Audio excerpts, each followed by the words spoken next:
Hey, how's it going, Cider Explorers? Fall is finally here, and with that, another Nordic mead. Have a lot of cool things this month, and really have been loving what we've been making here with the Nordic meads. It's been a lot of fun.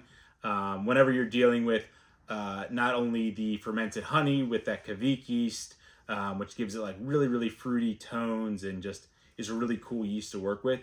The blend of roots, spices, herbs, citrus, all kind of coming together in this meld is always a fun thing, especially for me to work with.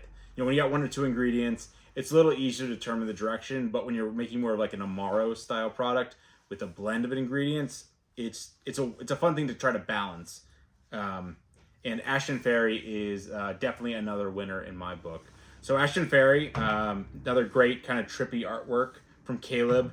You get a little hologram fairy sticker. You know, for those that like me, used to collect Pokemon cards in our young age. You know, gotta get all the rare stuff. If it's shiny, it's rare, kinda. So this here is a blackberry Nordic mead. This one's got a lot going on with it, but one of the stars of the show here is bergamot. For those that know what bergamot is, it's a style of orange. It has these really cool peppery notes to it, which I just absolutely love. I think it's such a unique flavor, and I've used it a little bit in the past, but I really like how it pairs up with this one. Outside of that, we got other kind of like cool herbaceous things.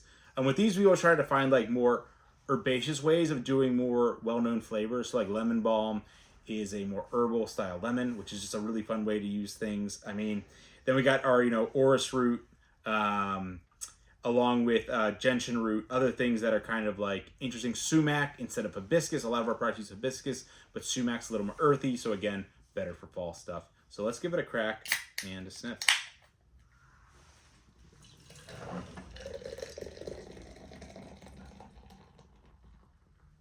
Nice light blackberry color. And yeah, I think between the blackberry and then like peppery bergamot, those are both the stars here. You get a bunch of herbaceous notes underneath, which are really nice.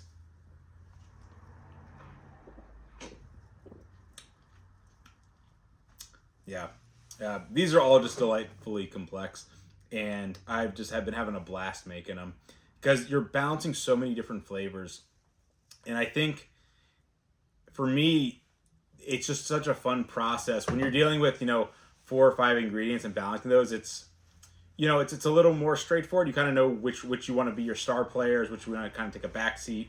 With these though, you're dealing with so much stuff, and it's more like you're making an amaro or like a super complicated cocktail. And for that, I just love those kind of like little brain puzzles and trying to figure it out before you then start trialing it and testing it out. So a lot of fun. So from really complex and intricate to very simple, our native series always focusing on simple ingredients, wild yeast, bacteria, very little intervention. This one we're actually working with a black currant farm here in the Hudson Valley, and we use that for the cassis base. Everything's always aged in oak with this, and typically we're blending a little bit with our food or aged product as well. So let's give it a crack open. Gorgeous color. I mean, working with some of the darker berries, color plays such a role into, I think, how we perceive products, and I just really absolutely love, that super vibrant red color. It's absolutely gorgeous.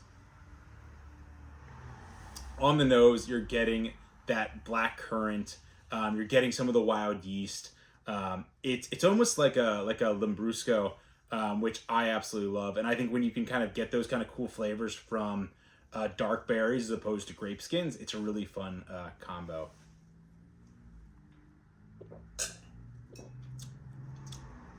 Oh yeah, it's zippy, it's tangy, it's got a little sweetness. So we ferment part of the black currants with the cider, but then we back sweeten with black currants as well. So you're getting some of the fermented black currants as well as some of the sweet black currants, and I think that duality is really cool. On top of that wild yeast cider base, those are our two for this week, for this month. Those of you who are in New York City, I'm always prompted to say some cool things going on in the area. We're doing our cider bingo. For those of you who got your cards last month, if you're in the area, go check out those accounts. You get a free Cider Week or Cider Explorers box if you complete all 5 and get a bingo. And then just send it off to Say. I'm sure a lot of you guys have talked to Say. She's fantastic. For those that don't know, she's also my fiance. So, love her. Yeah, we'll see you guys next time. Thanks so much.